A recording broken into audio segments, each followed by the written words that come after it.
And before I'd be a slave, I'd be buried in my grave and go home to live with Jesus forevermore.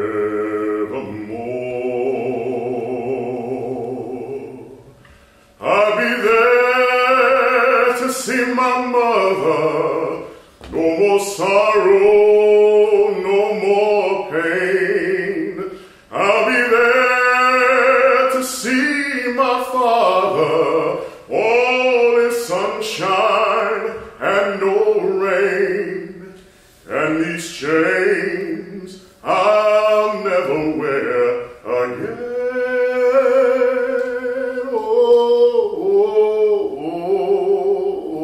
Oh, freedom.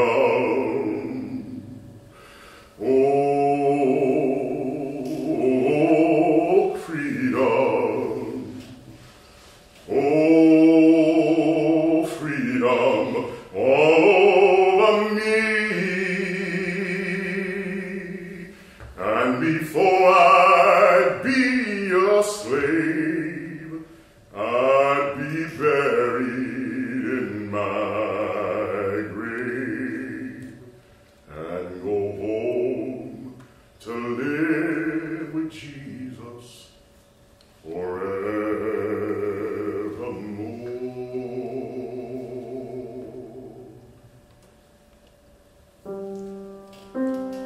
Thank you for coming, Dr. Whaley. My name is Dr. Vernon Whaley. I'm the Dean of the School of Music, and we're delighted to have you here tonight.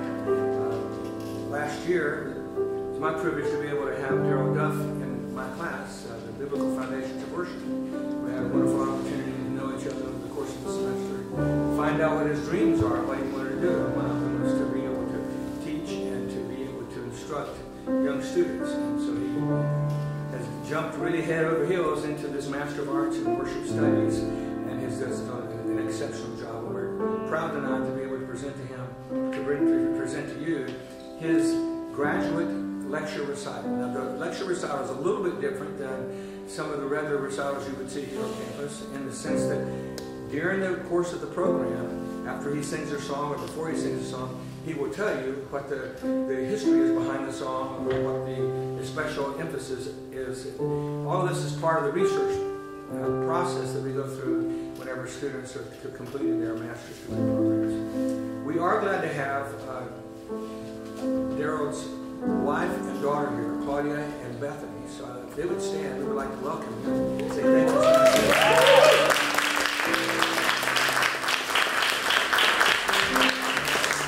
Bethany is a student here studying business at the master's level. We're just thrilled to have them with us and the support they've given. And then Dr. Mark Greenewald is his primary professor.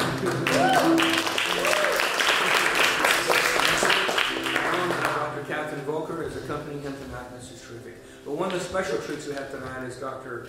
Ron Hawkins and Peggy, his wife, are here. Dr. Hawkins is the provost of the university, and he has agreed to come and word a prayer for us at the beginning of this recital. So, Dr. Hawkins.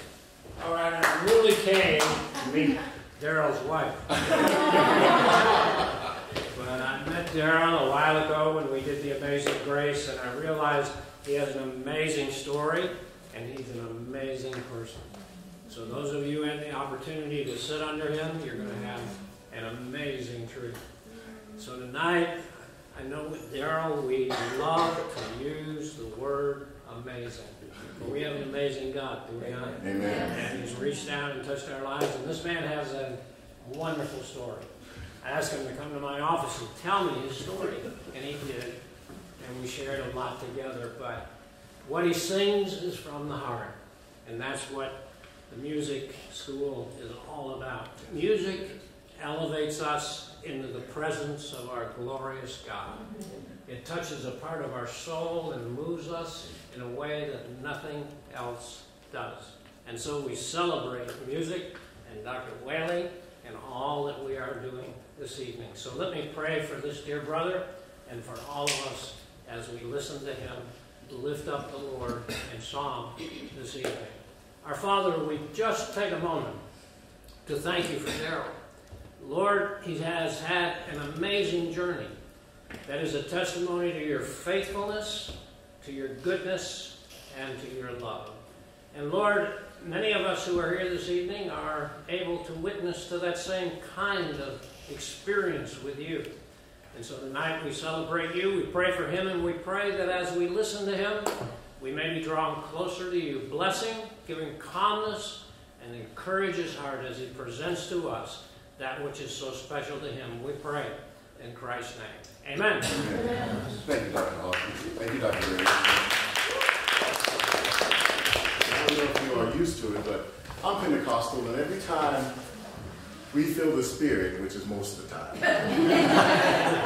we like to give the Lord praise. So let's give him a hand.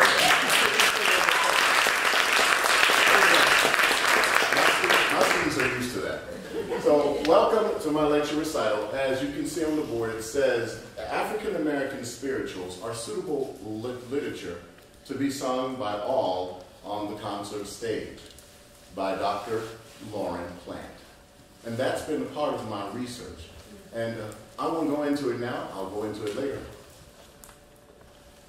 The African American spiritual has been a part of the culture for 300 years. There's been a debate in 1890 as to the originality of the spirituals. One German musicologist, Dr. Wallachek, the author of the book Primitive Music, claimed that the black songs were just mere imitations of the European compositions that the Negroes have picked up and served up again with slight variation. He wrote this back in 1893.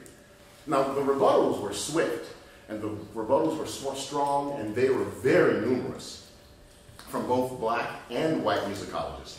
The first rebuttal was from a white musicologist by the name of Henry Craybill, who wrote, slave songs were the only considerable body of song which has come into the existence in America. And John W. Work, James Weldon Johnson, Alan Locke, they all echo the sentiments of Craybill. So from this debate, it has been established that the Negro spiritual, or the spiritual, was birthed here, right here on American soil by the Negro slaves.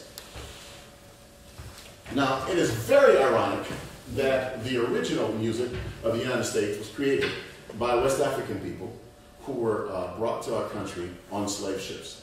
These involuntary immigrants created a genre of music that has influenced generations of musicians, especially those that are before you.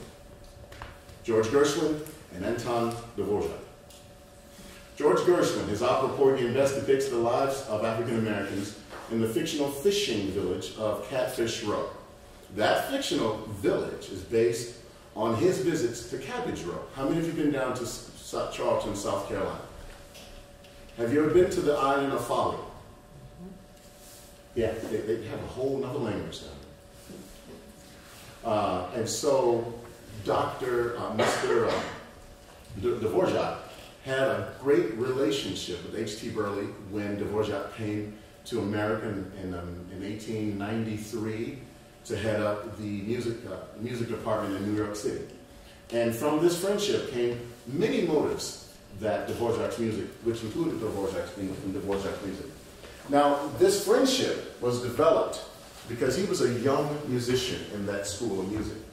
And Burleigh would share the Negro spirituals or the slave songs of his grandfather to Dvorak. And it moved him so much that he created his New World Symphony. And this is taken from an issue of Harper's New World magazine, Harper's New Monthly magazine. In the Negro Spirituals of America, I find all that is needed for a great and noble school of music. There's nothing in the whole range of composition which cannot be supplied from this source. I am satisfied that the future of music in this country must be founded on what are called the Negro melodies. Now, the night before a few nights before he was scheduled to leave and return back to Europe, Dvorak invited H.T. Burleigh to his home for a final dinner. And that evening, the two friends reminisced about the music that they created together And at the request of the Dvorak, he asked young Burley to sing Nobody Knows the Trouble I've Seen. Afterwards, the Bohemian master musician, he took the hand, moved up forward. The Bohemian master musician took both hands on his shoulders and he said these words. Sorry about that. He said, God has called you to take the music of your people and combine it with the music of my people to give to the world something entirely new from this great nation that he has raised up. Through the slavery, these songs were given by God as a gift to your people. Never would have thought that slavery of my people back in 1860 and 1700 was a gift from God. And the songs that were birthed out of the turmoil was a gift from God. Never thought about that. So now you must take your grandfather's legacy, and share it with the whole world. And he says, Harry, give these melodies to the world. That is my vision, to continue to stand on the shoulders of H.T. Burley, Paul Johnson, Nathaniel Dett, and others who have made these melodies accessible to the world. And I believe I can do that by including the African American spirituals and art songs as standard literature in collegiate applied voice lessons. I think that's the best way to share these melodies with my students. That is my vision. And I'll show you the reason why later.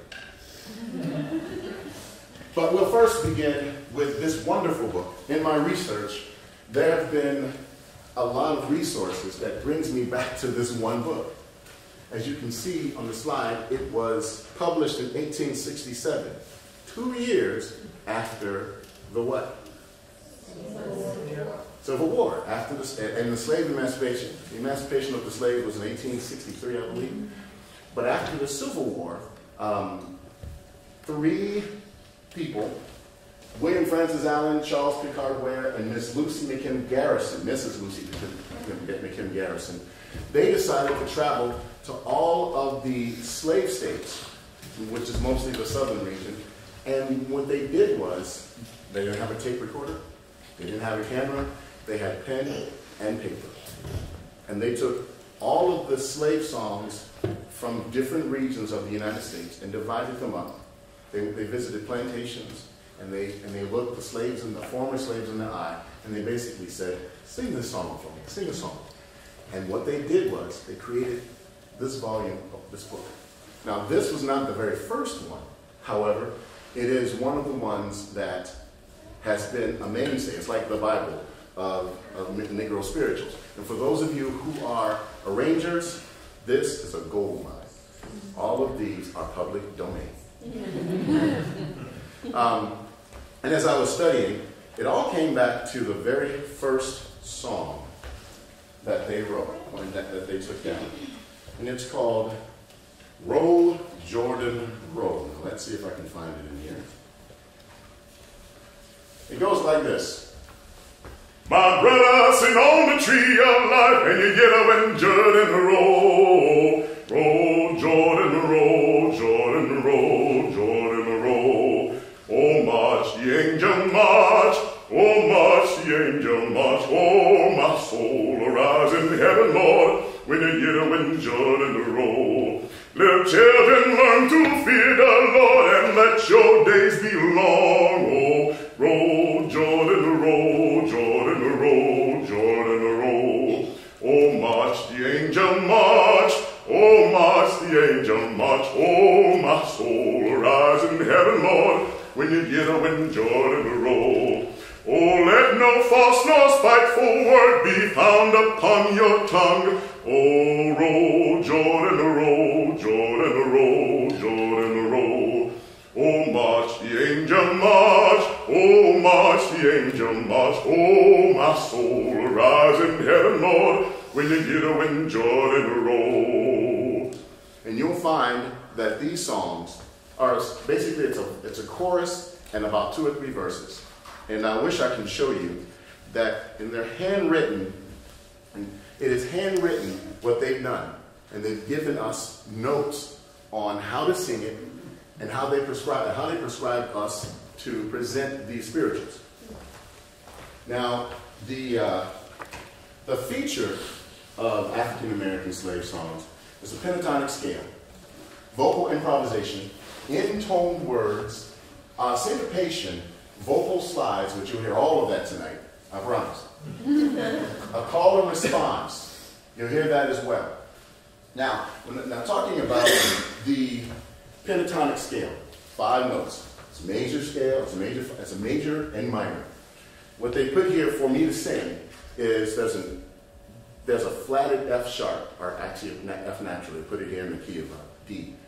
So I can sing it like this. My brother sitting on the tree of life in the year when Jordan roll, roll, Jordan roll, Jordan roll, Jordan roll. Oh, march the angel march, oh, march the angel march, oh, my soul, rise in heaven, Lord, when the year when Jordan roll. And it all depends on what region that they were in and who was singing it.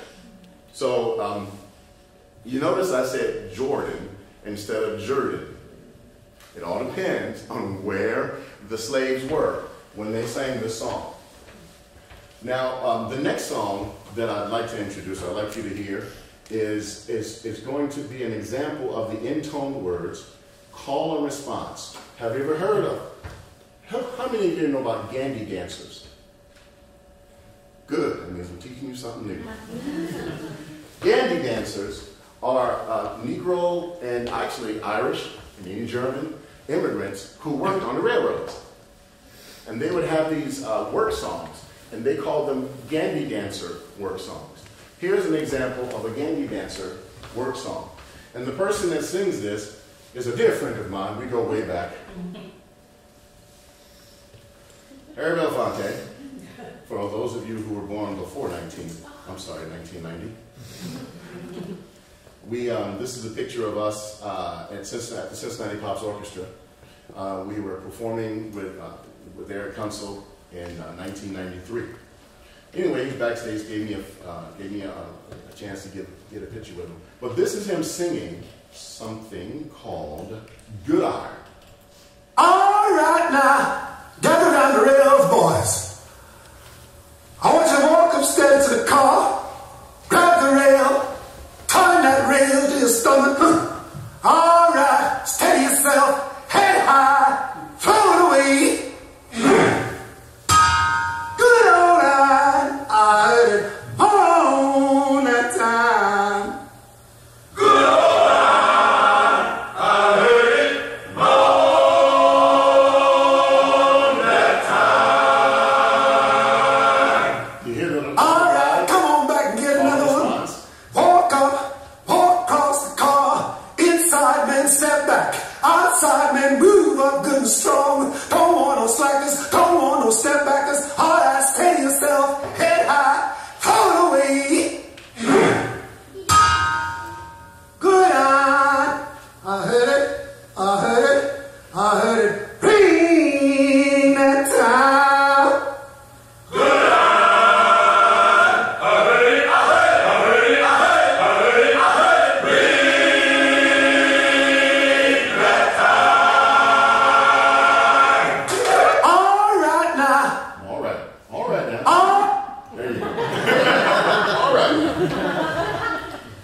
That is a work song, and I'll explain it later on about the work song. But more songs in this book, it's just a treasure of songs. This is one that's called My Father, How Long? It goes like this. My Father, how long? My Father, how long? My Father, how long?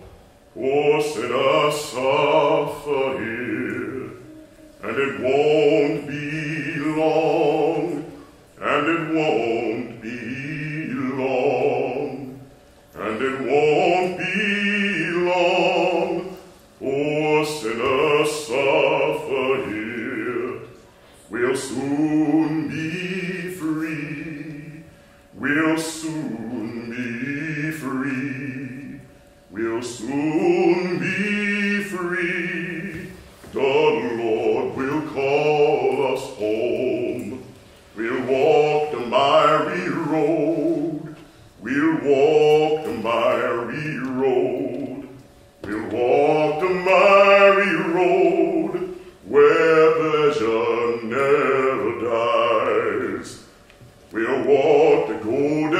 streets. We'll walk the golden streets. We'll walk the golden streets of the New Jerusalem. My brothers do sing. My brothers do sing. My brothers do sing the praises of the Lord. Last verse.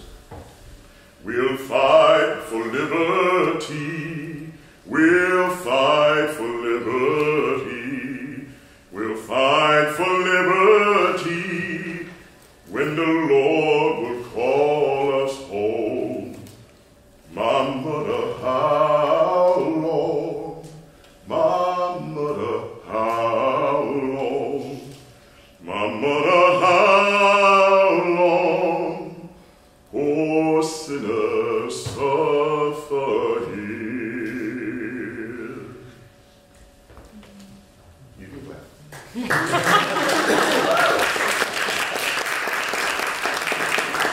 Now, the slaves who sang this song were put in jail because they felt like the Lord will call us home was evidently thought to be symbolized a verse. And one little drummer boy said, they think the Lord when they say the Yankees. So they put him in jail thinking that this was one of those songs of revolt. Probably was. Moving on to the next slide. As I said, these songs, they went around to the southeastern slave states, the Gulf slave states, the northern seaboard slave states, and the inland slave states. These are all of the states where these three traveled. And they also gathered and collected other material and other songs from former soldiers who were plantation owners. So these people, who look like a lot like you, walked on the plantation, and then they said, sing something for us, and they wrote them down.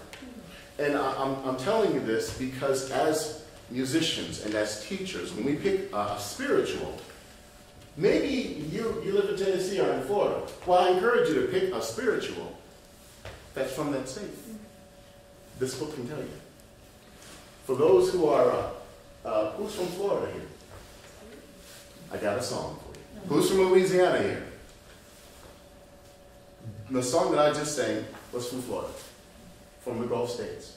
The next song happens to be also from the Gulf states. It's, I'll tell you about this one.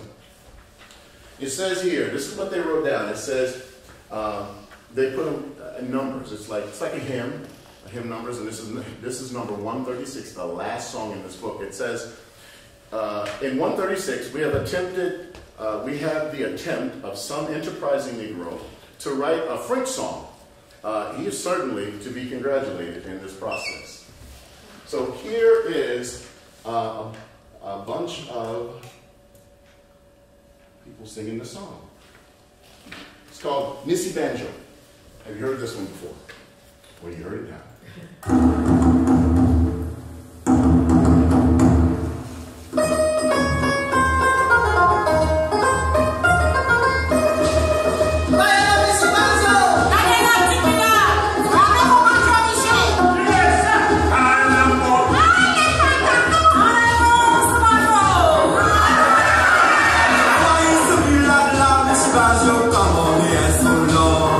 Chapeau sur le côté, Monsieur Banjo, Badina, la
slides or the vocal slides and the blues, we call the pentatonic scale, and intoned words, are found in these types of songs. There are 5 kinds of slave songs. What you just heard was a song of celebration. It sounded like they were having fun, right? The one I sang, Father, How Long, is a song of sorrow, along with, and Before I Be a Slave, Old Freedom, another song of sorrow. And then we have the coded songs. The next song, and then we have the religious songs and the songs of sorrow. The next song is a religious song. These songs are the ones where they would go out into what is called the brush arbor, and they would sing way away from the meeting, way away from the slave masters, talking about Jesus, and they would have their services. And it goes like this. I take my text from Matthew, and by the heaven revelation, I know you by your garment. There's a meeting here tonight. There's a meeting here tonight. There's a meeting here tonight. There's meeting here tonight. I hope we meet again. Okay, now, you're not going to sit there in my concert and be quiet. So I'm going to help you celebrate in this song. So what you have to say is, Brother Tony. Practice, Brother Tony. Brother Tony. You have to say brother. Brother. Brother Tony. Brother. Okay, so when I go, there's a meeting here tonight, Brother Tony. There's a meeting here tonight. There you go. That's it. That's how you do it. And so we'll do that again. So I'll sing, let's just practice. There's a meeting here tonight. There's a meeting here tonight. I know you by. There's a meeting here tonight. I hope we meet again. Got it? And then again, they change the verse. And then the next one is Sister Rena. These are their names that McKim put down. So it's Sister Rena. Say, Sister Rena. Sister Rena. Good. Let me see. There's a meeting here tonight. Sister Rena. There's a meeting here tonight. Sister Rena. There's a meeting here tonight. I hope we meet again. Did you hear the syncopation? I hope we meet again. All right. So let's start. We've done the choir rehearsal now. Okay. I take my text from Matthew, and by the revelation, I know you by your garment. There's a meeting here tonight. There's a meeting here tonight. There's a meeting here tonight. I'm going to be here tonight. I hope we meet again. And here's the second verse. Brother John, he was a writer, and he write the laws of God. Sister Mary say to Brother John, don't write no more. There's a meeting here tonight. There's a meeting here tonight. There's a meeting here tonight. I hope we meet again. Give yourself a hand. Now I mentioned before, songs of celebration, songs of sorrow, songs of, what was the other one? Songs of celebration, songs of sorrow. Thank you, religious songs. So you're learning something. This is great. The next 2 songs are coded songs. These songs said one thing, but they meant another. They said one thing, they meant another. But they, as they were worshiping, they could worship with this song as well as pass a message. This is called Follow the Drinking Gourd. I'm moving on. Hopefully that you won't jump right into it, but good. Follow the Drinking Gourd. Now, when the West Africans came from Africa, you know, the stars in the galaxy were still the same in Africa as they are here in America. So they'd look up and they'd find the drinking gourd. The drinking gourd was the Big Dipper and the Little Dipper. They knew that the Big Dipper, the Little Dipper, on its handle had a North Star. Every slave wanted to go north. So they would sing this song. Follow the drinking gourd. Follow the drinking gourd. And before Follow. we continue on, Follow. let me go up. Forgot to tell you, there are directions in the song. So see if you Find Your Way North. Follow the drinking gourd. Follow the drinking gourd.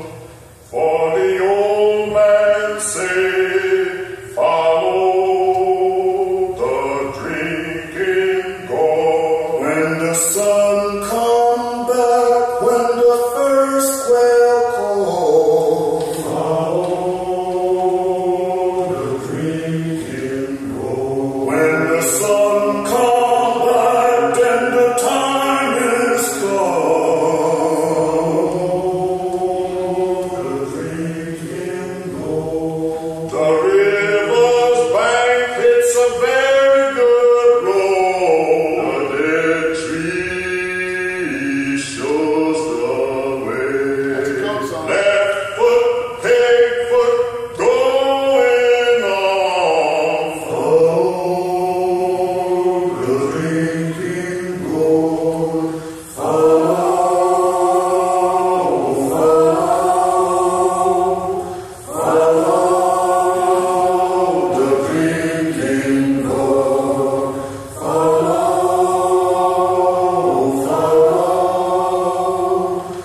gourd.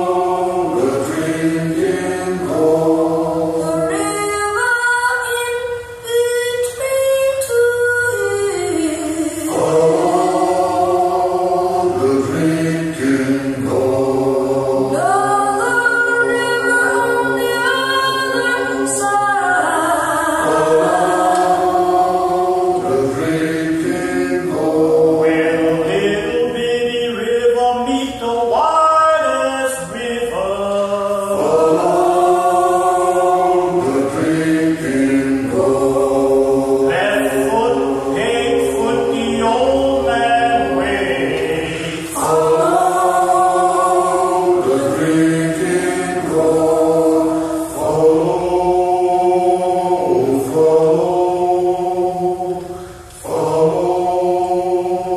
the drinking gourd.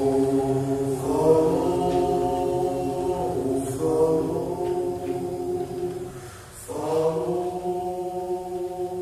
drinking gourd. Did you hear those directions? A fallen tree, crossing the river.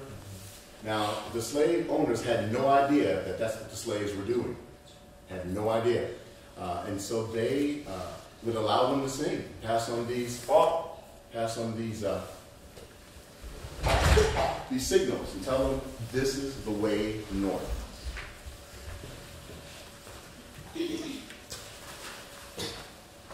On October 1871, a troop of young former slaves and freedom set out from Nashville, Tennessee. Under the direction of a white northern missionary named George Leonard White, their purpose was to raise enough money to rescue their school, Fisk University, from bankruptcy. For months, they sojourned through Ohio, Pennsylvania, and even into New York, singing the secret soul music of their ancestors. Expelled from the motels and their clothes running to rags, they struggled in obscurity, performing in small towns and small churches and halls and street corners and train stations. But as the word of their extraordinary artistry spread, they began one of the most remarkable trajectories in American history. From the whipping post and auction block to the concert hall and throne room. Ladies and gentlemen, I'm talking about the Fisk Jubilee singers.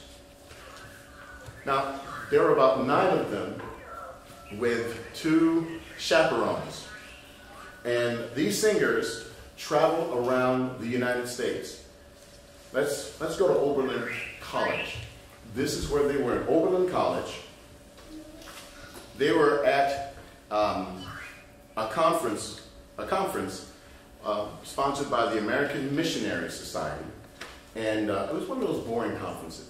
You know, just a bunch of old men walking around talking about doing wonderful things. So they sat through the council, and as they sat through the council, they were introduced erroneously as former slaves, which they weren't. They were not former slaves. Their parents were former slaves. And they were raising money for the college, not raising money to get through college. So with that erroneous introduction, the singers sat through the council's jury proceedings in a miasma of mildewed hymnals and musty wool, wet boots, and serendipitous doses of cough syrup because they get sick. At last, the chairman called for a recess and asked the delegates that were milling around the aisles to sit down and listen from their pews. He said this: the colored youngsters of Fisk University. And then Dr. Walcott introduced them, explaining erroneously that they were former slaves, and again mistakenly that they were singing in order to make money, enough money to put them through school. After Walcott's inauspicious introduction, the singers stood and sang several of their religious songs in the characteristic style and weird cadences of their nation. This is an article written by the Lorain County News. And with a remarkable effect. The milling divines, he called the missionaries milling divines. The milling divines hardly even noticed at first. By one account, the troupe announced their presence not with a loud ringing anthem, but with an exquisite hushed pianissimo of Steal Away. Steal away, steal away, steal away to Jesus. And it was the most sublime anthem in their repertoire, and one of the most difficult to perform. The singers had to hit an opening syllable in perfect balance without hesitation. If one voice stuttered out of sync, the entire effect would be lost. And once their voices joined, they had to sustain that balance over the arc of the most gradual and delicate crescendo, floating their soft, round tones upon a vast, soulful sigh. Steal away home. I ain't got long to stay here. As their voices blended, gradually filled the whitewashed vaults of First Baptist Church. The gossiping divines shushed each other, and then they returned to their pews. And the singers began to sing, "My Lord, he calls me. He calls me by the thunder. The trumpet sounds within my soul." And by the time the voices hushed back down to sing the last line, "I ain't got long to stay here," the assembly was as rapt as any concert audience, with tears rolling down into their whiskers. The singing was really fine, said this reporter, and that it was much enjoyed by the audience, as evidenced by their hearty rounds of applause, which greeted them at the close of their performance. The next song, I'd like to do in honor of them. I have 4 of my students, and Dr. Volker, who is also going to join us. Stan Mersch.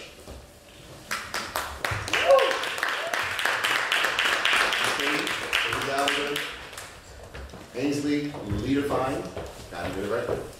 Good. And Mr. Netznick. Did I say it right? Yes, sir. Good. And we have Dr. Katie Volker. Yeah. Give them all a hand, please.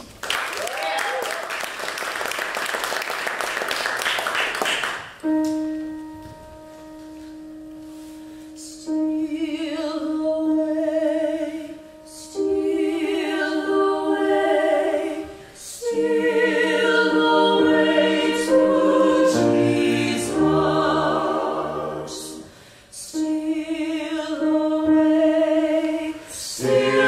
away home.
As I mentioned, I wanted to stand on the shoulders of H.T. Burleigh and this gentleman here, Paul Johnson.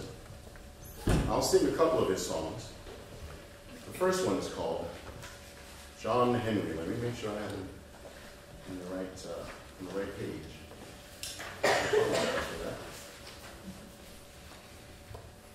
Weren't those students awesome? Yeah. There we go. Thought I had it. I didn't.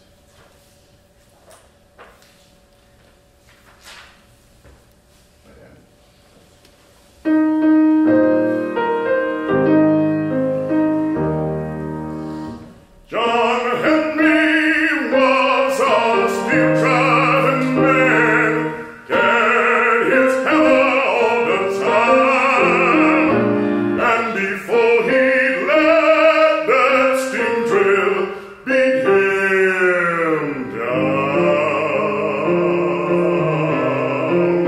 Said he'd die with his hammer in his hand.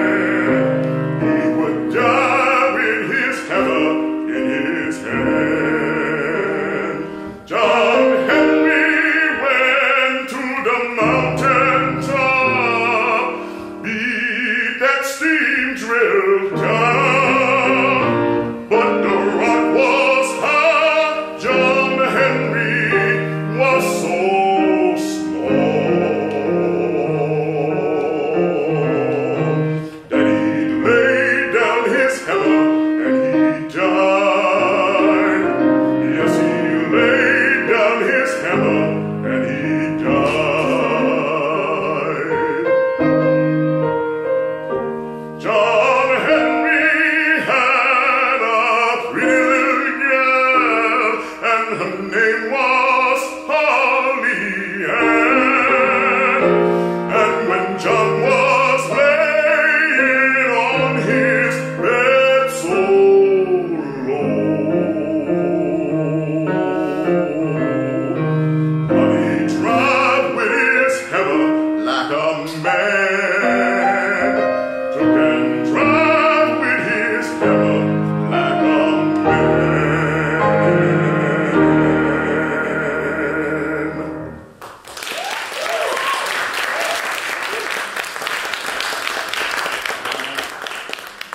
Now, wet my whistle, if you don't mind. I'm sorry about that.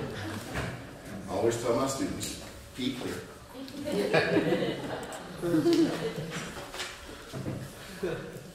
The next song is Ride on King Jesus. Ride on, King Jesus, no man cannot hinder me. Ride on, King Jesus, ride on, no man cannot hinder me.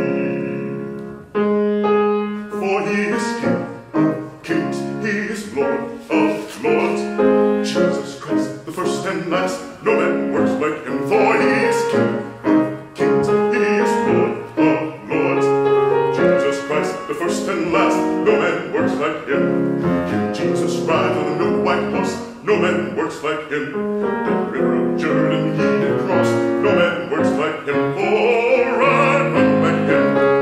Ride on, King Jesus. No man cannot hinder me. Ride on, King Jesus. Ride on. No man cannot hinder me. Let's start at my fault. Let's start at the top of page 125. Okay. Thank you. No man works like him. Oh, he is King of kings. He is Lord of lords. Oh, Jesus Christ, the first and last. Oh, Jesus rides on a milk white horse. Oh, he calls his saints from everywhere. Ride on, King Jesus. No man cannot hinder me. Ride on, King Jesus. Ride on, no man cannot hinder me. He is the King. He is the Lord. Yes. He is the King. He is the Lord. Jesus Christ, the first and last.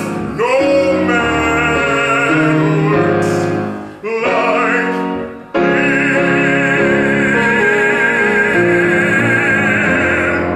Ride on, ride on, ride on, ride on, Jesus.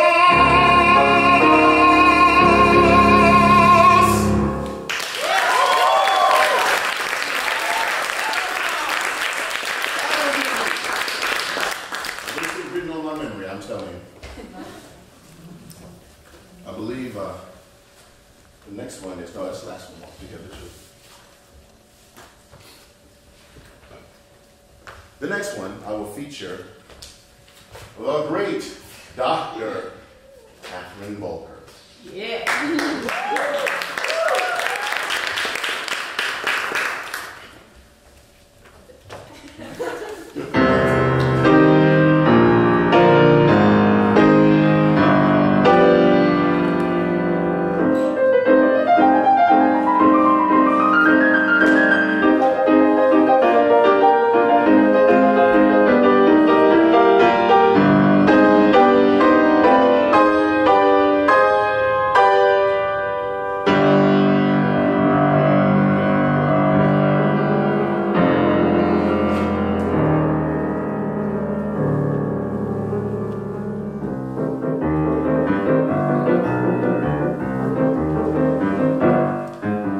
Joshua fit the battle of Jericho, Jericho, Jericho. Joshua fit the battle of Jericho, and the walls come tumbling down. Joshua fit the battle of Jericho, Jericho, Jericho. Joshua fit the battle of Jericho, and the walls come tumbling down. You may talk about the man of Gideon. You may talk about the man of Saul.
the arrangers that I spoke of, after Fisk Jubilee singers made Negro spirituals popular, years later, people like Hall Johnson, I'm putting these books up for us, for teachers, Hall Johnson, Mark Hayes, and Moses Hogan. These are resources that we as vocal teachers can use, vocal professors can use, as we are assigning our songs to our students to sing. Final song that I'll be singing, and then you'll hear from my wonderful students, is Walk Together, Children. Don't you get weary.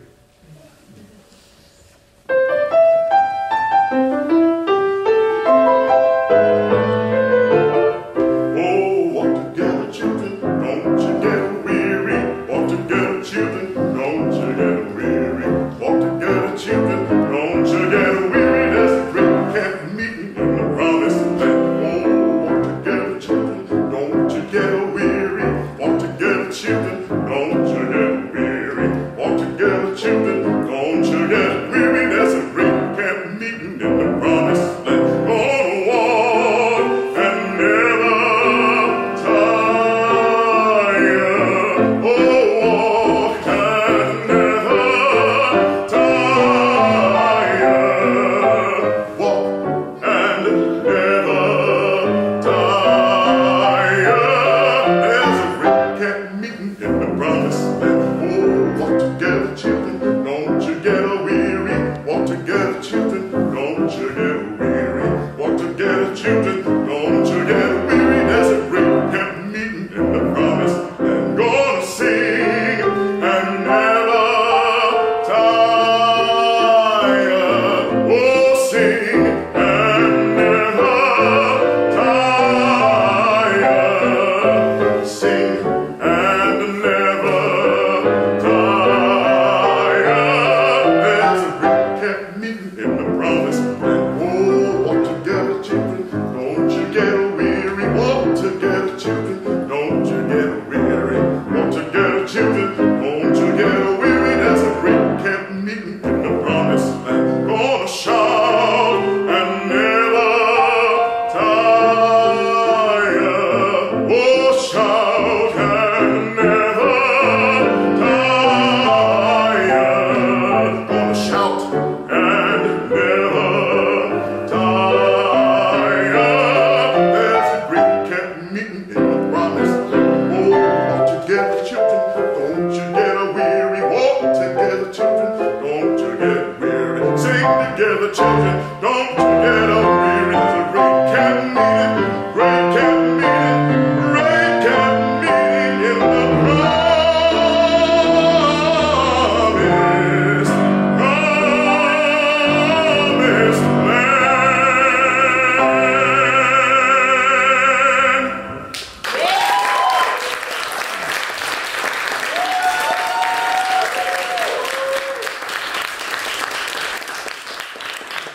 Now a little more talking. Oh, let me get my notes. Is anybody else hot here? We're winding down.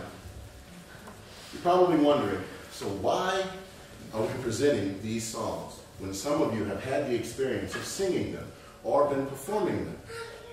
Well, there is a need for this type of material to be presented on the level of private lessons, especially at the collegiate level. And the reasons are because in the past few years, let's say at the beginning, right after World War II, as a note here, these types of songs were not being performed. So there is a need for this.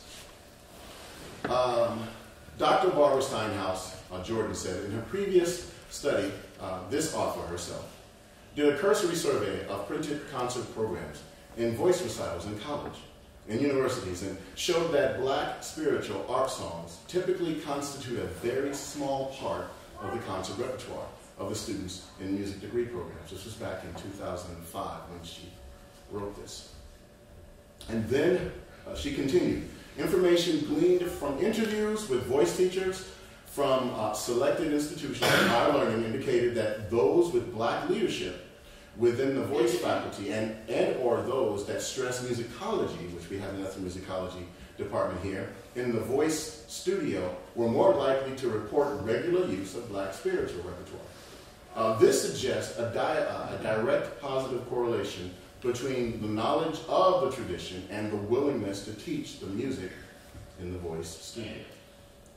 Dr. Felicia Barber says this: there has been anxiety, notice I bolded those, anxiety, trepidation regarding the performance of spirituals and the spiritual genre.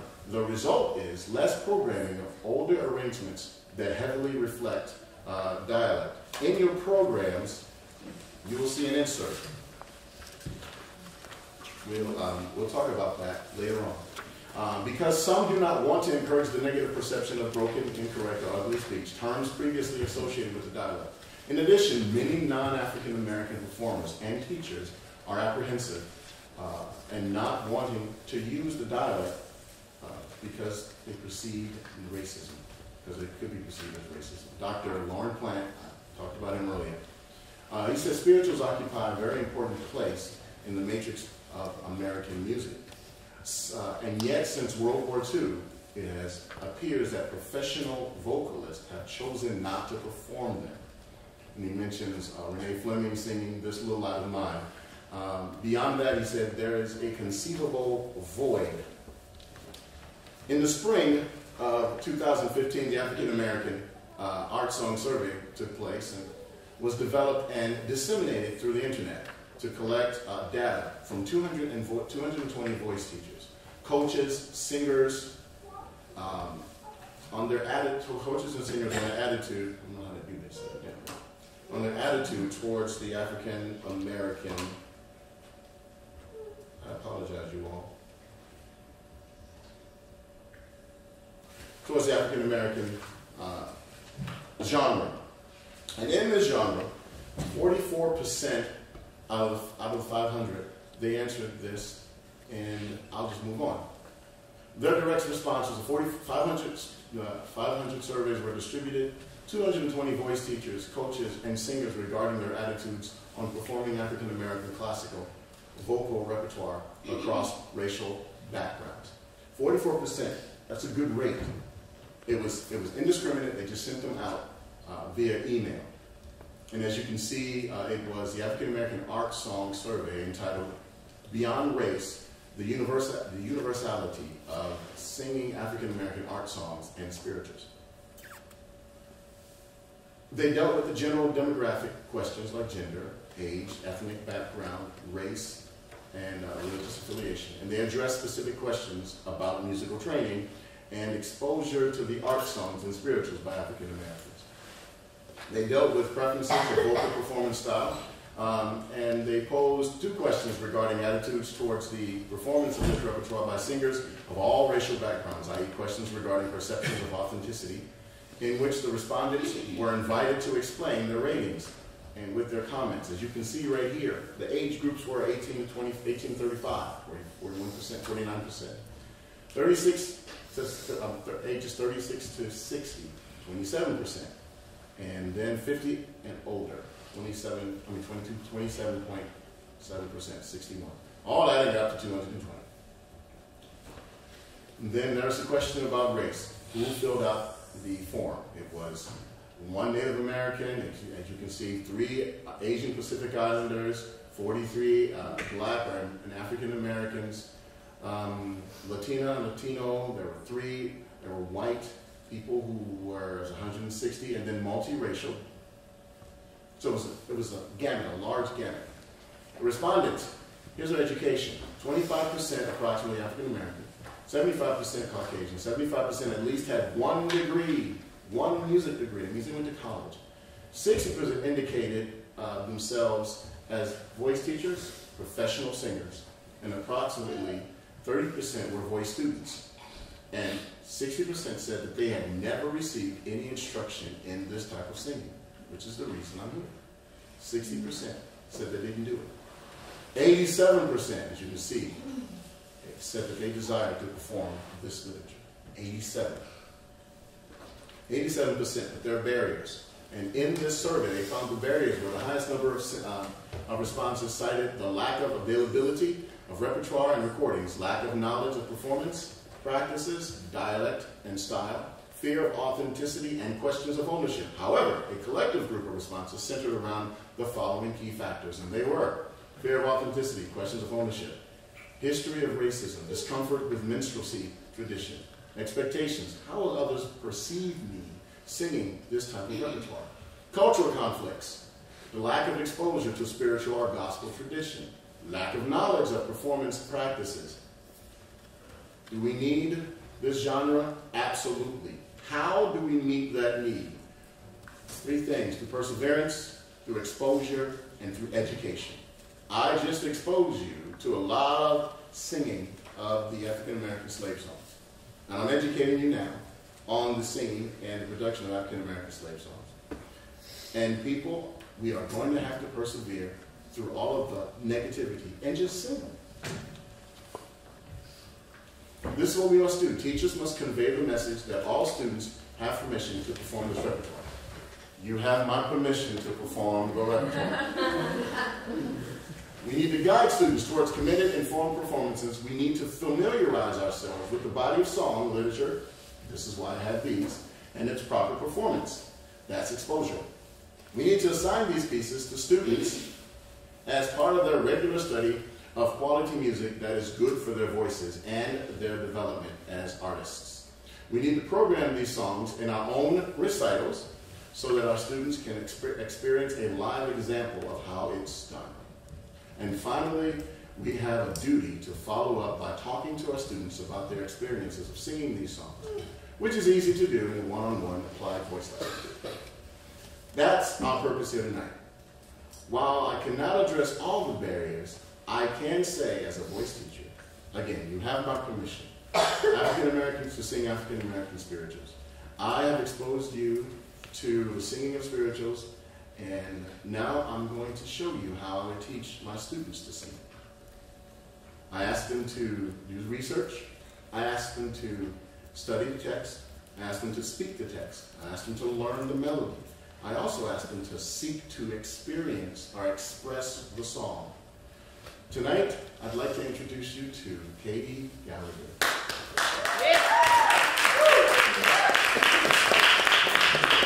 Now, you have a cheat sheet in your hand. That's what this is. I've asked my students to do all those things. This cheat sheet is a dialogue, or is courtesy of Dr. Dunn Powell, and these are preparation for performance considerations. Those of you who are vocal students and who are vocal teachers, please take this home with you. This is your handout. This is home. This is home, not home, but this is yours. I wanted to give you something to walk away with. Are you all right? With you can walk away. All right? So she's going to sing Deep River. She may not sing all the way through it, but she's going to try her best. Deep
Okay, now, as a student, did you notice that she was singing Deep River, or River, I want to cross over into campground? You used my home. Now, I will tell you to say M-A-H. My home is over Jordan. Try that. Yes, sing it. Deep river, my home is over Jordan. Try that one. Deep river, my home is over Jordan. Continue on.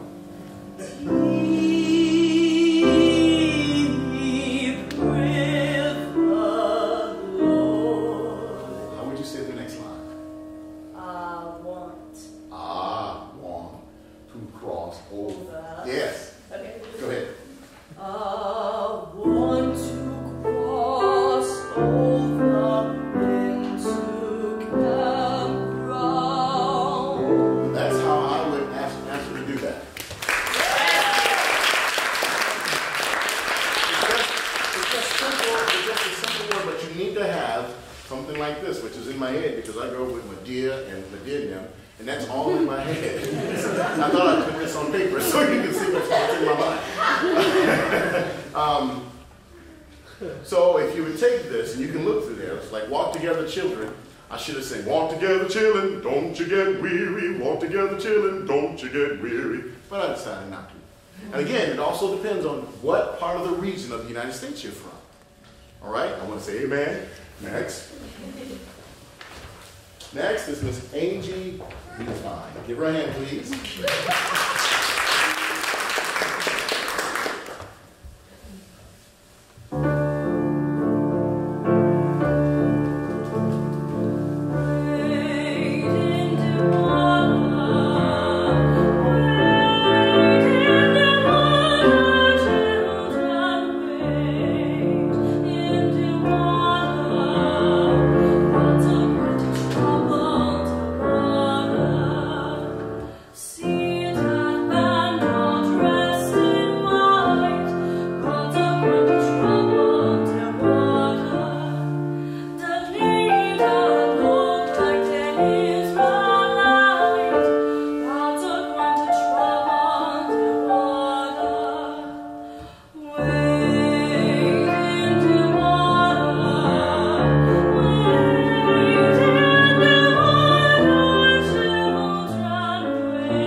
Now, I would ask her to say those words again. Say the first few lines of the song. Wade into water. She already got the duh, wade into water. I can tell you this in my research.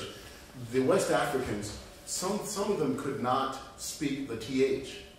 So dim and dat was not lack of intelligence. It was, they just couldn't do it. Now, what was the name of the movie that just came out? Wakanda Forever? Say it again? Black Panther. Thank you, Black Panther. Some of the actors there, they talk with a click. I'm black, I can't talk with a click.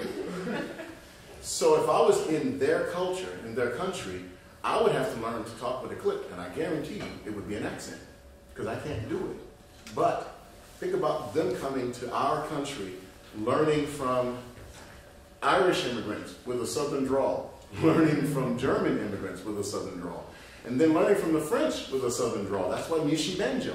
So they had to learn these songs, or had to learn the language, and also inculturate their own culture with it. So I would sing Wade in the Water, which is what you've done. And instead of God's a, how do you say that? God's a going to trouble. Can somebody tell me, what do you think she should be saying? Gonna. Yeah. God's a gonna trouble the water. Or I heard this one, Gwine. God's a gonna trouble. God's a gonna trouble the water. So which one would you prefer? Try God's one. Wanna. God's a gonna trouble. Try that. God's a gonna trouble the water. Good. Now see that man all dressed in red. See that man all dressed in red. God's a gonna trouble the water. It looked like the band that Moses led. God's a gonna trouble the water. Now that is what I would do with my students. It's just a word change to make it authentic. Now you want it really authentic, you'd have to put me in tattered clothes and put me in the cotton field, and I have some way in the water.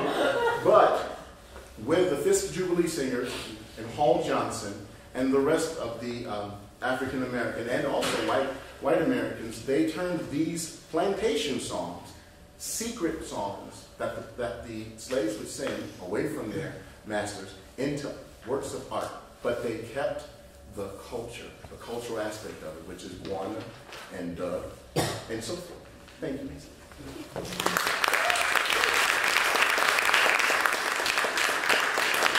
Ladies and gentlemen, Mr. Simon Nethnick.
The dialect for Simon here, I would have you to go every instead of every, but every time instead of every, it would be every time. So try it. 1, 2, 3. Every time instead of every time the Spirit moving in my heart. Try that. 1, 2, go. Every time I feel the Spirit moving in my heart. What you get? I will pray. Do it again. Every time I feel the Spirit What? moving in my What you heart, gonna do? I will pray.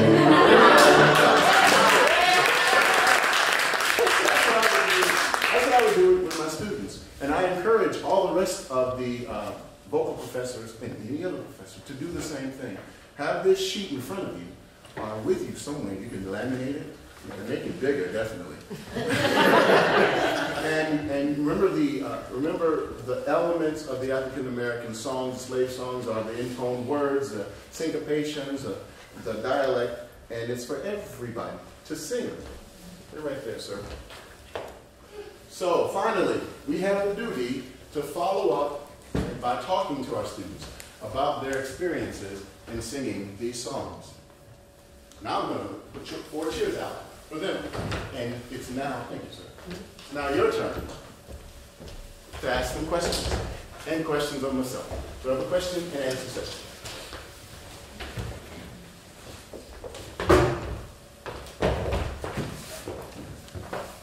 You from the audience. You have any questions for me or them? Can you share? Oh, go ahead, sir. Maybe just start with the real easy one.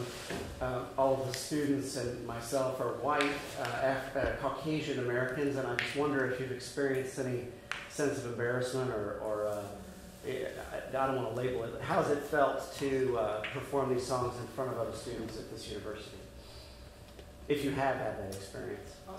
Part of my approach to my song, as I would with any other song, was to just YouTube it and listen to different versions of different singers performing the song.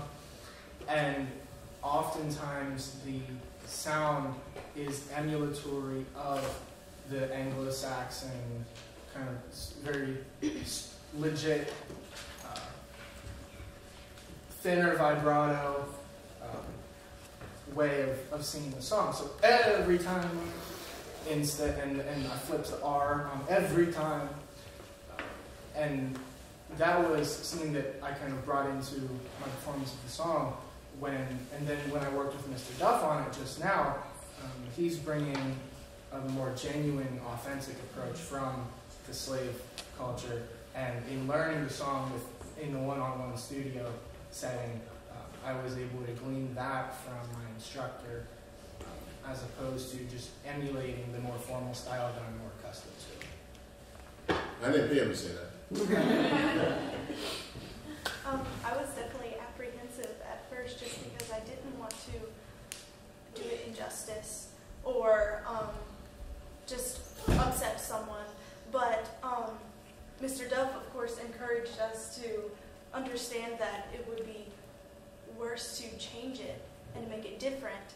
And he also gave us the great example of that we're not Italian and we're singing Italian arias and art songs, and we learn to sing them properly and pronounce the vowels just right. And this is exactly the same way. It's a beautiful art song that is that was written and performed by these slaves, and we have to do it justice by doing it how they did it.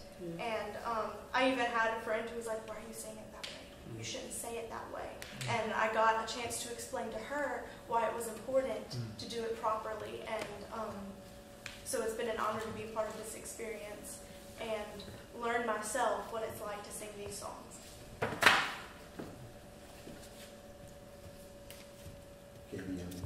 Yeah, I'll speak. Right yeah, so actually, there's a songwriting class here at Liberty, and our professor actually spoke on African American songs, and that without African American songs, we would not have American songs, and that is a part of our history.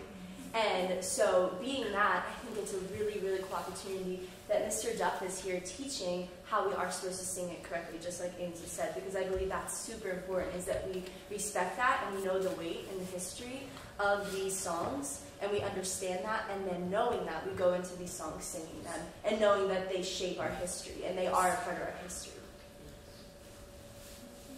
Yeah, I think it can be, like, when I first heard we were doing this, I was a little nervous. I was like, well, how will we, like, copy the style in a way that does it justice? But I think that the biggest thing is once you, like, your professors are teaching you how to do it, you get more comfortable with it. And once they're encouraging you to do it, and other people are doing it, you know, it's just like you get used to it, and it's like you're much more comfortable singing it. And it's a beautiful style to try and emulate. Are there any more questions? More remarks?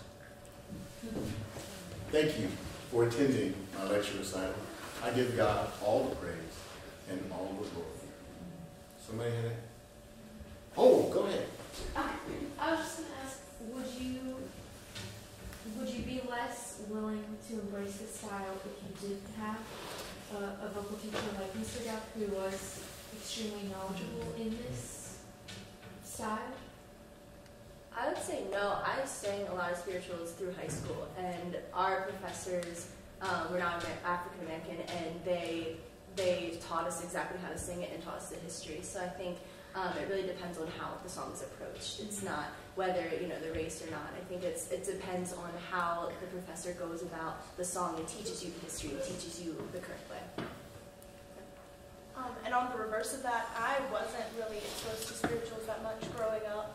So it was definitely something new for me, and I probably would be apprehensive if I didn't have a teacher like Professor Duff that I knew. He almost told me, you know, gave me the permission, and that's just a part of that. I didn't understand that it was better to do it justice, and that it was okay to sing it. And so that's a big part of my learning experience in this whole time. Are there more questions? Did I miss it? Yes. Another question, just a comment. Thank you guys for, like the gentleman stated, you guys are all Caucasian, but you stepped up, and I think it's easy to stay in our comfort zone and not try something that's challenging, that's different. So I want to commend you guys for doing that. Thank you.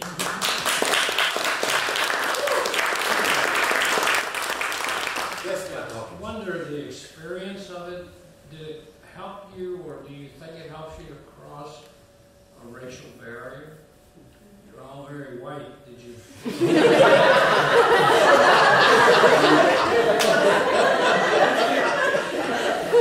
I'm interested in, you know, left brain, right brain. Did you at any point in the whole process feel like you were actually connecting somewhat with the African American experience, and do you feel like it did anything to change your perception of that experience for them and what they went through? And as you... Well, I grew up hearing songs like Wade in the Water and Joshua Fought the Battle of Jericho. And my dad is just as white as I am, and he plays blues music. Okay. And he's been down to Memphis to record, and you know, you go down to some of those small old towns in the South, and there's still some remnants of that left over. And he just said, I love this style of music. Yeah. I love to do this. And that's why he does it, because it's on his heart. And now here, since my transfer to Liberty, I sense a supernatural calling from God on my life to lead people in song and in worship. And that's why I'm here doing this, you know, and what I've experienced through this was exposure and education in another style that will be added to my repertoire of versatility and capabilities as a musician to lead people. Are there any more questions? I can't see everybody because of the lights. I have a comment. Yes, ma'am. I too. Thank you. I too applaud you as well with your courage. That's a really good word. And I tell you, as a mom of young adults, watching you perform, but also hearing you speak about the impact that it's had on you has just really blessed my socks off. We, of course, you know, we all listen to the radio, and well, maybe not you guys, but older folks, we listen to the radio. You probably read it on your phone, but I agree with you. I believe that it definitely is a part of a higher calling from the Lord to bridge the gap, and one of the quickest ways we can do that is absolutely through music. And I think you guys did an amazing job, and I think you absolutely represented the art well, and think, and I'm just saying it because he's my husband, but it takes partnership to do that, someone with a vision and a connection, but then also willing partners. And it's very exciting to see that. Thank you. Ladies and gentlemen, go ahead. I didn't see you. Okay, so this is kind of piggybacking off these other comments, but you mentioned earlier the influence of the Irish settlers with the Southern accents, yes, etc. Yes. So would you consider this genre of African American spirituals to be a truly American genre of music? Yes. Because it pulls from all, it's kind of it exemplifies the melting pot nature of America. It does. Because in that sense, it can be unifying. It does exemplify the melting pot. You have to think about it like this: when the slave ship came, there were people. They were people in West Africa. There were villages. They had a politic. They had they had a society, and people snatched them out of that society. Just because they were snatched out of the society didn't make them less intelligent. So they had to. They dug deep. There's something called the griot. I didn't talk about this, but the griot is the historian of the village. So say, and he was also the kingdom's historian. So if King Whaley was to stand up here and Mr. Hawkins would come up, and the griot would come up and talk to King Whaley and say, that's of the Hawkins family.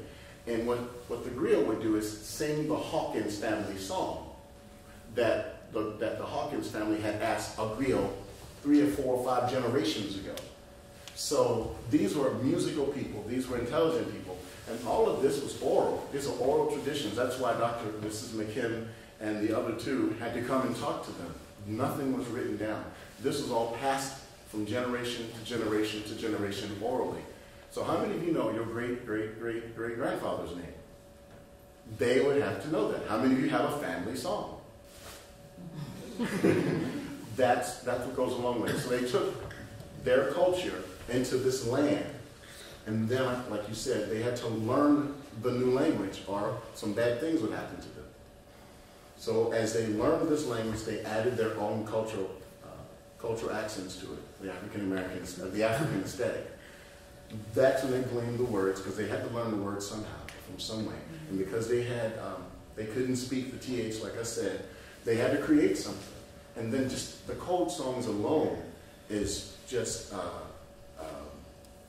sign that these people were very intelligent. I mean, imagine you're on a slave ship and you look up, because they had to let them out they had to let them out the hold to give them air, and look up, and they're trying to look at the stars, trying to figure out where they are, where they're going. That's intelligence. So, yes, it's not necessarily a melting pot of music, but it's definitely a melting pot of language. That's what they had to figure that out. And just like any other language, now, I'm not from the South, but, you had to learn that language from the South. Or if you were from New York, you talk with the New York accent, so the slaves would learn the New York accent.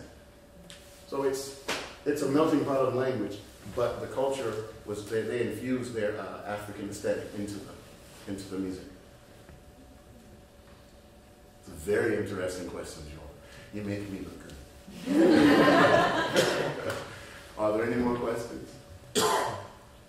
Well, I'd like to thank you all for coming. Thank you, Dr.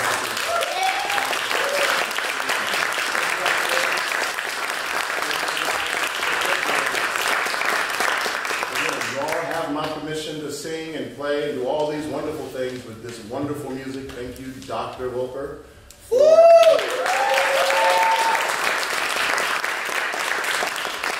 probably couldn't hear me. I'll read this if Mr. Richard was in back there. Oh, that's not Richard. What's your name, sir? Andrew. Andrew. Richard was back there before. He started us up. And then now it's Andrew. So thank you, sir.